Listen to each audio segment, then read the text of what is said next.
Hello, and welcome to Sinobabble, the Chinese history podcast. This is episode 5 of the 20th Century China series. And in today's episode, we're going to be talking about the May the 4th movement. On May 4th, 1919, around 3,000 students from Beijing University and some 12 other universities in the capital gathered in Tiananmen Square to voice their opposition to events taking place at the Paris Peace Conference. What started as a peaceful march erupted into a violent protest, and then into a nationwide cultural and intellectual movement that was to last for 3 years.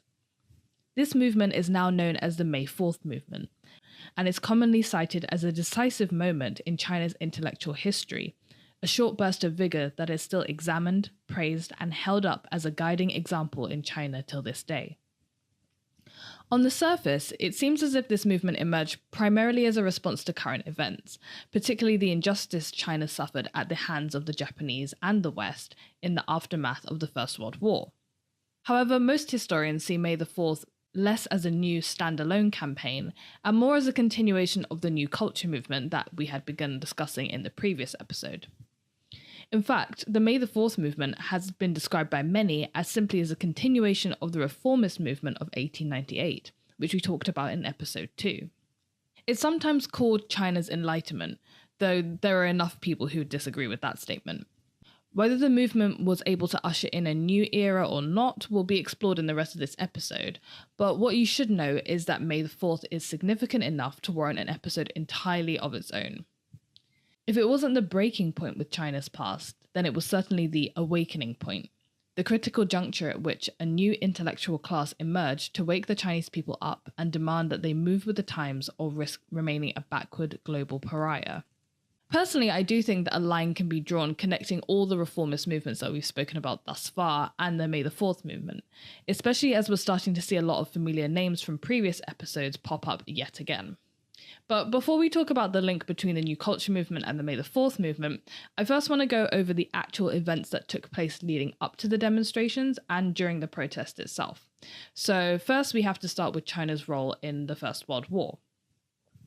So while Europe was thrown into complete chaos from 1914 to 1918, World War I actually provided something of an opportunity for China. For the first time since the Opium Wars, there were no foreigners banging on China's door demanding, or, well, actually forcing cooperation, imposing their values and habits on the populace, opening up businesses and setting up unfavorable terms of trade with the government, etc., etc. All Western armed forces and men were called back to Europe to fight on the home front, and they never really returned, at least not with the vigor with which they had initially arrived. This provided a huge opportunity for East Coast dwellers, especially in the post-war period. Chinese managers and compradors stepped into the managerial roles left vacant by their Western supervisors, while new Chinese-run businesses emerged to challenge teetering European ones. A new professional class of bankers, lawyers, and doctors emerged as young men returning from education abroad were able to fulfill roles usually taken up by foreigners. On top of that, China managed to find a role in the actual Allied war effort. Having declared her support for the Allies, China then sent around 200,000 men to the Western Front to help out. This group of Chinese labourers, often known as the Coolie Corps, did not participate in the actual fighting, but usually did most of the heavy manual labour like digging trenches, building roads, and cleaning up the fields after battles. China was able to participate in a meaningful way and hoped that it would pay off after the war, especially if the Allies actually managed to defeat Germany, which would hopefully result in the German concession of Shandong province being returned to Chinese rule. But things didn't go down that smoothly. There was a downside to the absence of Western powers in China. The withdrawal of German forces from Shandong left a power vacuum that was quickly filled by invading Japanese troops, who had declared themselves on the side of the Allies when the war broke out. Not only did the Japanese leverage the idea of securing a German stronghold as an excuse to invade Shandong, they even colluded with Yuan Shikai and other warlords in the region, guaranteeing Japanese support for their expansionist efforts as long as they handed over rights to govern the province. But their ambitions didn't stop there. They started encouraging migration to the northeast of China, commonly known as Manchuria, which had been left almost empty as the last imperial dynasty, who were the Manchus, had forbidden migration of Han Chinese to their native province during their reign. Manchuria was rich in natural resources and empty enough to exploit the vast land for agricultural and hunting purposes, which is what the Japanese set out to do. They set up a railway linking the northeast to Shandong and used migrant labour to power the new industries and government agencies that sprung up across the area. To make matters worse, the Japanese expansionist aims were actually ratified by the Western powers in the wake of the First World War. At the Paris Peace Conference, where the famous Treaty of Versailles was signed, Japan was essentially rewarded for being a good ally, despite the fact that they didn't actually do any fighting for the Allies in the war. To add insult to injury, the secret arrangements between the Japanese and the central Chinese government meant that Chinese officials in Paris didn't really have the grounds to object to Japanese claims to Shandong. Meanwhile, China's own contributions to the war were completely overlooked, while sovereignty rights were practically handed out to new states in Europe, such as Latvia and Estonia. It was clear that the Western powers did not see China as equal. Rather, China was still a backwards, oriental state that had yet to really free itself and its peasant society from their feudal mentality. In China, there was general public outrage, but one group in particular was so angered that they were driven to action. Young intellectuals, and particularly students of China's most prestigious university, Beijing University, or Beida as it's commonly referred to, banded together to signal their opposition to this horrendous turn of events. They had just about had it with China. They'd had it with the corrupt officials, with the outdated family values that held back their emotional development, and with the lack of public consciousness. It was time for China to wake up and throw off the shackles of the past. These young men saw China's future clear as day. They knew that if China didn't make some drastic changes right at that very moment, then it risked being annihilated altogether. On the morning of May 4th, 1919, student representatives from 13 Beijing colleges and universities drafted a bill of resolutions with 5 main points. The first point was a general denouncement of the Shandong issue. The following 4 points were more points of action. The second point was to awaken the masses all around the country. The third, to hold a mass meeting of all the residents of Beijing. The fourth, form a Beijing Students' Union, and the fifth was to hold a demonstration to protest the Shandong Agreement that was going to be signed in Paris. Of interest to us are the second and fifth resolutions. The fifth resolution, to hold a demonstration, called for immediate action and was actually followed through with that day. The 3,000-strong group of students marched to Tiananmen, right up to the gates of the Imperial Palace, to demand that China not sign the abominable treaty and to protest against the government corruption and collusion with the Japanese. Having been turned away from the foreign legation by the military and police forces, they descended upon the residence of pro-Japanese Minister of Communications Cao Ruolin, breaking into his house, overwhelming the guards, and violently beating Chinese minister to Japan, Jiang Zongxiang. After they were done, they set the house on fire. 32 of the protesters were arrested after clashing with the armed forces, but this did not deter the spirit of the movement. Citizens' rallies broke out in support of the students in other cities, protesting the Shandong Agreement and also demanding the release of the students. Protest fever broke out amongst the secondary and university students and workers in other parts of the country. On June 5th, businessmen and workers went on strike, and in general, a boycott of Japanese goods was started. The disruption paid off to an extent as Cao Ruolin and Jiang Zongxiang were both let go from their positions, and there was no more strike action after June 12th. It should be noted that in the end, the Chinese foreign legation in Paris didn't actually sign the treaty agreeing to the handover of Shandong, but it ended up being a clause in the Treaty of Versailles, so their opinion didn't really have any sway on the matter in the end. So the fifth resolution embodied the students' short-term aims for the May 4th movement and the action needed to solve the deep-seated societal issues China was facing. The second resolution, the awakening of the masses, indicates the long-term aim of the student protesters. These university students were going to be, and in some cases already were, China's new intellectual class. As such, they had tasked themselves with creating a new cultural landscape different from the one their predecessors had envisaged. They were determined to come down from the lofty heights of the elite literati and bring progress to all the peoples of China. It's important that we look at the long-term aims of these new youth intellectuals, as just from looking at the events just discussed, it seems as if the May the 4th movement was merely a series of protests and demonstrations aimed at the current ineffective central government and the pro-Japanese colluders therein. But when we discuss the May 4th movement, we're usually referring to the whole period of 1919 to 1921, which constitutes part of the continuing cultural revolution in China started by the post-Xinhai Revolution reformers. We talked briefly about the new culture movement in the last episode, and most people usually lump this movement and the May 4th movement in together, covering the period 1915 to 1921. The two movements are actually literally connected, as many of the Beida students who took part in the May 4th demonstrations were taught by the advocates of the new culture movement, many of whom went on to become faculty members of Beida. Beida had become sort of a centre of reformist thought and activity during the new culture movement. In the years leading up to the May 4th movement, many reformist teachers and students had joined forces to foment change in China's intellectual sphere, which they then hoped to spread to the whole of Chinese society. Like I said, many of the teachers were those who had participated in previous reform movements and believed strongly in the potential of Western democracy and science to help lift China out of its backward state, despite the tendency of the Chinese people to submit to pretty much anyone who came along claiming to be the emperor. Some of the teachers we are already familiar with, including Chen Duxiu, who started the New Youth magazine in 1915, Usher, who wrote into said magazine about his suggestions for the reform of new literature.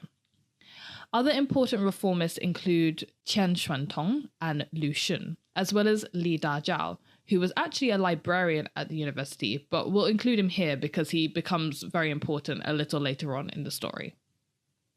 This generation was caught between the old and the new world.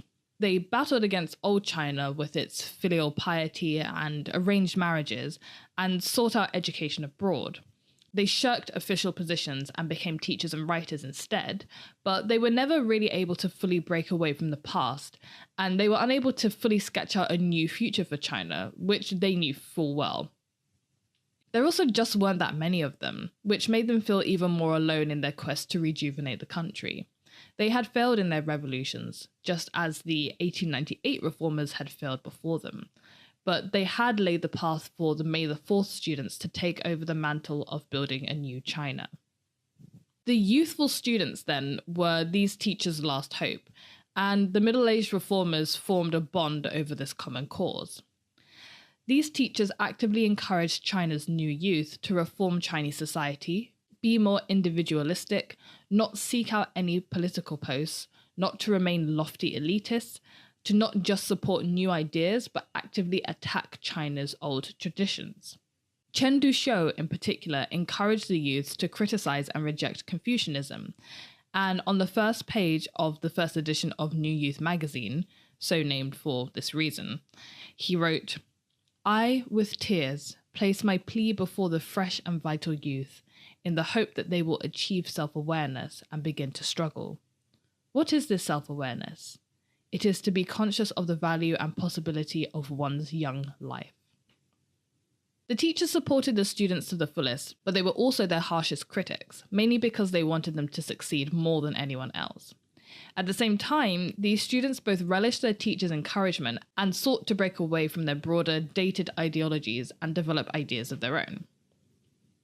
Born mostly in the 1890s, these student intellectuals were too young to remember the failed reform movements of the late Qing period, and were also too young to be pessimistic about the failures of the 1911 revolution.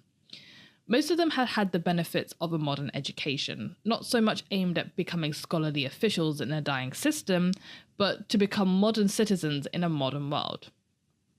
They were less the dreamers that their teachers were, and more architects, or at least potential architects.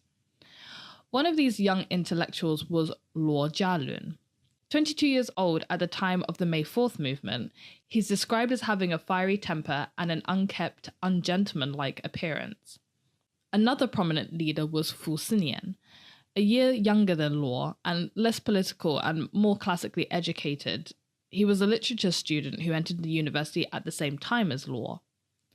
Despite their differences in interest and temperament, the two still found common ground in their love of Western teaching. They became good friends and established the New Tide Society along with 20 of their classmates in 1919. The New Tide Society was the embodiment of the hopes and dreams of both the old and the new intellectuals, as well as a commitment to doing something practical to change the state of China. One of their first moves was to set up a magazine entitled New Tide, which was primarily aimed at school-aged children and encouraged them to fight for spiritual emancipation and throw off the examination system mentality and embrace modern scientific thought. They stuffed the pages full of explanations of complex translations of English philosophical, mathematical, and psychological phrases, seeking as much to increase their own knowledge as the knowledge of their readers. They also learned how to raise their own money and how the publishing industry worked, as the university threatened to remove their funding for their overtly radical ideas on multiple occasions. They also picked up the new youth cause of reforming language and literature, writing new vernacular poetry and short stories, and contributing significantly to the development of a new style of literature in China. Not only did they promote the modernization of language, but they also took the opportunity to shed light on China's social issues, such as familial strife, prostitution, repression of affection, and drug addiction. They also made strides to create literature that addressed the realities of the lives of the common people and make sure that their literature reached as low down into society as possible. They did this mainly by setting up the Beijing University Commoners Education Lecture Society. Try saying that 10 times quickly. Joining forces with the more conservatively minded students from Beida, the New Tide group were able to achieve something their teachers never had: the spreading of the message to the masses. The conservative faction of the university included students such as Zhang Guotao and Xu Deheng, who differed from other student activists in that they were less focused on critiquing Chinese culture than they were participating in the patriotic activity of national salvation. Zhang Guotao and Xu Deheng were two of the founders of Citizen magazine, originally vehemently opposed to the other New Tide-style activists' constant complaining about Confucianism being the root of all of China's problems. However, like the New Tide activists, they realized that in order to save China, a broader social awakening was necessary. And so the two groups put aside their differences, and in March 1919, just 2 months before the demonstrations, they took to the streets to deliver rousing speeches and lectures to passers-by. They stood on street corners espousing new values, such as family reform and equality between different groups, such as between men and women, and between physical labourers and mental labourers. Their activities continued undeterred until after the demonstrations in May, which led to some police enforcement against the speakers. The events leading up to and including the May 4th demonstrations allowed the new, young intellectuals to forge a new identity.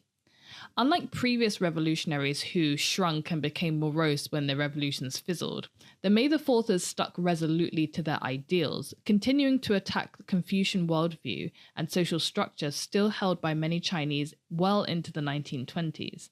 And many of them went on to become prominent contributors in China's social and intellectual spheres, and even gained key positions in the nationalist and communist parties before and after 1949.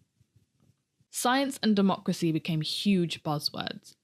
A preoccupation with scientific thinking and the concept of causality and outcome developed, and many intellectuals began to adopt methodologies from Western disciplines, such as economics, history, and philosophy, in order to find answers to their own problems.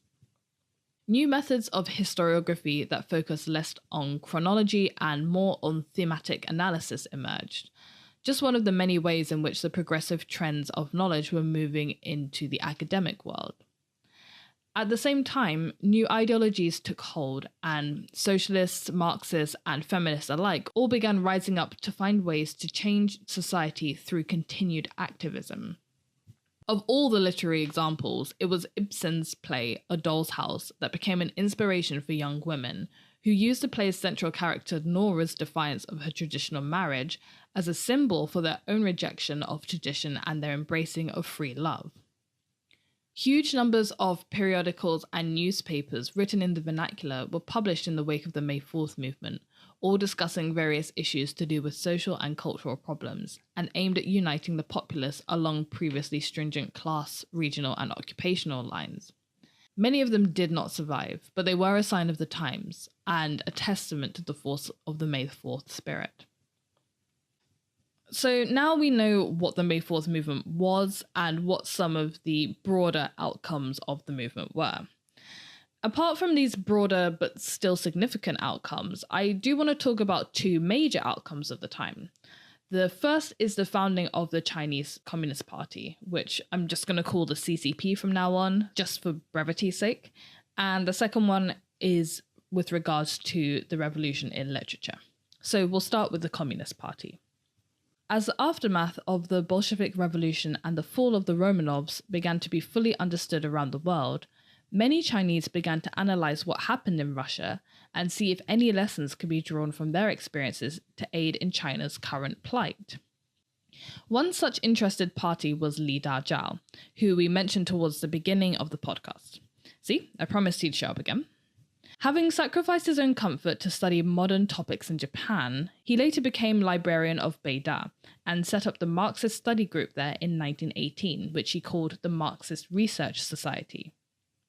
Chen Dushou, along with Li, ran a special issue in New Youth in 1919, completely dedicated to Marxism, both critiquing and praising this newfound philosophy. Of course, China didn't fit neatly into the Marxist model. There was no large working class or proletariat, and there were hardly any capitalists to speak of. A bit of tweaking was necessary. So, as Li saw it, the imperialists were playing the role of capitalists, and all the Chinese people were, conveniently enough, the proletariat. The foreign invaders were the ones who would have to be overthrown for China to transform into a socialist state. He encouraged the educated youth to go down to the villages and to learn of the experiences of the people there, which were indeed dire. I'll probably do an entirely separate episode on China's peasants in the early 20th century, but for now, just take my word for it, it was not good. By 1919, Li's group had built up quite a following. So much so that when Lenin dispatched two members of the Comintern to China to see if setting up a communist party was viable, they were summarily directed to Li. Grigory Voitinsky and Yang Mingjai met with Li, and then with Chen Dushou, who had since moved to Shanghai, having been arrested and then fired from his position at Beida following the May 4th demonstrations. They worked pretty fast, getting the Communist Manifesto translated into Chinese, and also setting up foreign language schools that basically acted as cover-ups, training students in Russian and then sending them to Russia for further training as communist revolutionaries. They expanded their network, setting up communist groups all over the country, like the one in Hunan province, which was run by none other than Mao Zedong. They also set up groups among students in Japan and those on work-study trips to France, which included later important CCP members such as Deng Xiaoping and Zhou Enlai, but we'll get to them way in a future episode. A meeting, the first plenary meeting of the Chinese Communist Party, was called in Shanghai in July 1921. Delegates from all the communist groups from around the country were to attend and discuss the strategy for developing the Communist Party. And if you're wondering, yes, Mao did attend. He had made a name for himself as a writer and a leader in his local labor movement. And there really just weren't that many members of the Communist Party at that time, so he was considered, I guess, high up enough in the ranks to attend. The meeting was led by a new Comintern member going of the name of Maring, Yang and Grigory having since returned to the Soviet Union. His brash mannerisms clashed with some of the Chinese members' sensibilities, particularly in the absence of the group's erstwhile leaders Chen and Li, who couldn't make the meeting for reasons just not entirely relevant. The group first met in a girls' school that had closed for the summer, but having spotted a suspicious character lurking about, they fled to a pleasure boat on a lake in Zhejiang. There, the 13 delegates adopted a Leninist-style organization, with Chen Duxiu made Secretary General in absentia, and a pledge made to seek some sort of collaboration with Sun Yat-sen's Nationalist Party. This becomes very important later on, by the way, so put a pin in that. And with that, the 13 delegates, representing less than 100 members, were sent back to their provinces to spread the good news and to drum up more support and more members for the now official Chinese Communist Party. And that is it for the founding of the CCP. I'm really sorry if you were expecting a bit more fanfare about the founding of what is arguably one of the world's most important political parties, but that really is all there was to it. But if you're disappointed now, I promise we'll make up for it in later episodes. There'll be so much chat about the CCP that you'll probably get sick of it, so it's probably best that we keep it to a minimum for now. Moving on to the second major outcome of the May 4th movement, the development of new literature. There are two really important people to mention here in relation to the development of new literature.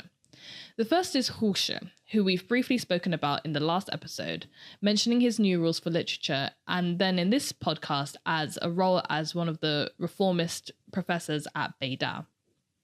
Having studied philosophy at Cornell University under John Dewey, he was made professor of philosophy at Beida on his return in 1917, after which he started campaigning for the use of the vernacular in literature. He became a foremost literary historian, looking to the great literature of the past, such as Dream of the Red Chamber, for models of how to develop a literary national language. Like I mentioned in the last episode, Hu's lack of focus on the content of new vernacular literature drew some criticism and eventually thrust a wedge between him and his former close friend, Chen Duxiu. He became weary of radicals and extremists who constantly touted isms and droned on about the inadequacies of traditional culture, accusing them of dream talk when it came to social policies, as they never really bothered to understand the lives of those who they would proclaim they wanted to help. He slowly became more conservative, took up a kind of liberal position, and eventually fled the mainland with the nationalists once the communists took over in 1949. The second, arguably more influential writer was Lucien. Lucien was destined to become the most famous modern writer in China, but was actually really reluctant to join the movement at first. In 1917, when a friend came to ask the 36-year-old to contribute to the movement by writing an article for the New Youth magazine, he lamented that there was no hope for China and his people. He said, quote, "Imagine an iron house not having a single window and virtually indestructible, with all its inmates sound asleep and about to die of suffocation. Dying in their sleep, they won't feel the pain of death. Now, if you raise a shout to awaken a few of the light sleepers, making these unfortunate few suffer the agony of irrevocable death, do you really think that you're doing them a good turn?" Unquote. Yeah, I know it's pretty bleak. He'd perhaps become embittered by his previous failure as a medical student, a translator, a bureaucrat, or maybe he just saw no future for China and its people. Luckily, his good friend and famous historian, Chen Xuantong, persuaded him by pointing out that some people might actually be able to break out of this prison cell if they were woken up, and even if they couldn't, at least they would be conscious of their fate, which is better than nothing. Basically, he was telling Lucien that he should have at least some hope for humanity. Apparently, Lucien didn't even need that much convincing because he began writing almost right away. His essays and short stories were largely satirical critiques of Confucian society, the Xinhai Revolution of 1911, the corrupt government, and the deeply held superstition within Chinese society. His most famous work, The True Story of RQ, published anonymously as a serial between December 1921 and February 1922, uses the story of the protagonist, the peasant RQ, to reflect the state of Chinese society. In 1934, he wrote, "My method is to make the reader unable to tell who this character can be apart from himself, so that he cannot back away to become a bystander, but rather suspects that this is a portrait of himself, as well as everyone in China." Just to give a little brief on the story, RQ is a hired hand, a labourer on farms in a village, who thinks himself superior to everyone he meets, including the well-educated and the rich, and views his frequent losses in physical and verbal fights as victories through severe mental gymnastics. His self-righteous behaviour gradually takes a toll on his position, but he sees an opportunity with the rise of the Xinhai Revolution. He misses out on the opportunity to become a rebel in the revolution, however, because he oversleeps, literally me. When a robbery of the rich houses by rebels takes place, however, he's used as a scapegoat and sentenced to death for the crime. It was instantly received as a masterpiece. RQ was no hero, he was as common gets. He was no one and everyone, a victim of historical circumstance as well as a self-aggrandizing delusionary, someone who is only awakened to his fate after it's too late. Lucian's writings seem to reflect Chinese literary critic and scholar C.T. Sha's evaluation of modern Chinese writing as obsessed with China and its various afflictions, which were particularly Chinese in their form. This post-May 4th strain of literature has also been characterized as growing out of intellectual discontent and even disgust with current socio-political affairs, reflecting the author's own experiences and feelings through a sort of subjective realism. Lucian has lots of other stories that you should check out if you're interested. Some really famous ones include Diary of a Madman, My Old Home, and In the Wine Shop. Lucien was by no means the only writer of note who used short stories as a medium. Other examples include Ye Shentao, who founded the Association for Literary Studies, the first literature association in China during the May 4th movement, and Yu Dafu, whose explicit poems and short stories created big waves and launched him into celebrity in China, though he eventually had to flee to Japan after clashing with the communists. It is probably partly for this reason that his name and some others are not invoked when remembering the May 4th movement and its consequences in China, and even generally in the academic world. There is a specific way in which we discuss the May 4th movement, the people and events and products that we talk about, and those that we exclude from the conversation. The reason for doing this usually depends on what your motivation for talking about the May 4th movement actually is. Like I mentioned at the beginning of this episode, the May 4th movement is often described as China's enlightenment, or at least an important stage in that enlightenment. Unlike the 18th century Europeans who were seeking freedom from the bonds of religious authority, Chinese intellectuals were seeking to throw off the shackles of family loyalty and a strict social hierarchy based on Confucian patriarchy. It wasn't some glorious revolution. Both the aims and the results were unclear, and most actors were divided in their opinion about what the May 4th and the ensuing cultural movement was actually really about.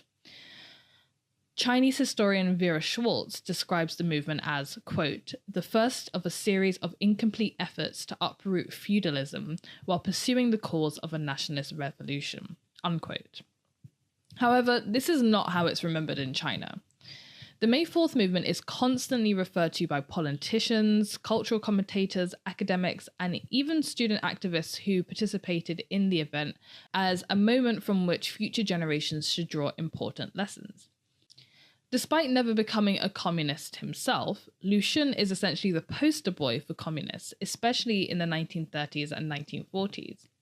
He had institutions named after him, and he inspired both new art and new literature movements. One of Mao's most cited speeches, the talk at Yan'an Forum for Art and Literature in 1942, makes several references to the May 4th movement, both its achievements and its shortcomings. Again, there will come a point where there are just certain people and events that you get sick of hearing about, and I have a feeling that Lucien may just be one of them. What I can say is that history repeats itself. The imagery and spirit of the May 4th movement is continually invoked by the Communist Party as a building block for what had to come next, the new age that they would usher in, where art and literature would continue to play an important role in developing Chinese culture and politics. And let's not forget the student protesters themselves. Many of the student leaders we've mentioned didn't just fade into the background of China's development, but actually went on to have influential roles and important careers. Luo Jialun, who we mentioned was one of the founding members of the New Tide Society and a prominent activist, went on to become president of several universities and even acted as ambassador to India under the nationalist government. After 1949, he went to Taiwan, where he retired, and in May 2018, an asteroid was actually named after him, so his importance certainly didn't fade. His close friend Lucien also went to Taiwan with the nationalist government, where he served as chancellor for a while, and went on to become director of the prestigious Institute for History and Philology at the Academia Sinica. Xu Deheng, who, if you remember, wrote for Citizen magazine, took his patriotism all the way to the Communist Party, becoming one of the party's top leaders as vice chairman of the Standing Committee of the People's Political Consultative Conference. And yes, I am more than aware that that sentence probably meant nothing to you. We will be covering the structure of the CCP government once we get to the actual CCP government. That's going to be a really fun episode. I think the most important thing to take away from the May 4th movement is that it was a turning point. It was the start of something new. Don't get me wrong, the student activists and their committed teachers achieved a lot, both at the time of their stint in Beida and beyond. But rather than seeing May the 4th as an isolated incident, I like to see it as the beginning or a tipping point. The idea of appealing to the masses, to the broad awakening of Chinese society, to the restructuring of many traditional cultural facets, was the watershed moment that spilled into the decades that followed. It was a continuation of the 1898 movement and the 1911 movement and the 1915 movement that had all come before, but at the same time, it was different. It's almost as if it had more force behind it. Enough of the force, again, to make it an actual tipping point. And the reason that I've wedged this episode, which is almost entirely about culture and intellectuals in between two episodes on politics, is because the May the 4th movement had a big effect on politics. It may have seemed as if it was just the cultural rumblings, the discontent of people who had no actual control over the fate of China, but like I said, the May the 4th movement spills into something much bigger later on. And the effects of the May the 4th movement are something that will be cropping up much more often when we get to episodes on 1930s, 1940s, and the beginning of the People's Republic of China in the late 1940s and early 1950s. So that's it for this episode, guys. I hope you have enjoyed it. In the next episode, we'll be switching back to politics and talking about the warlords in the aftermath of the May 4th movement and the rise of an alliance between the nationalists and the communists. Thanks so much for listening, and I hope you tune in next time.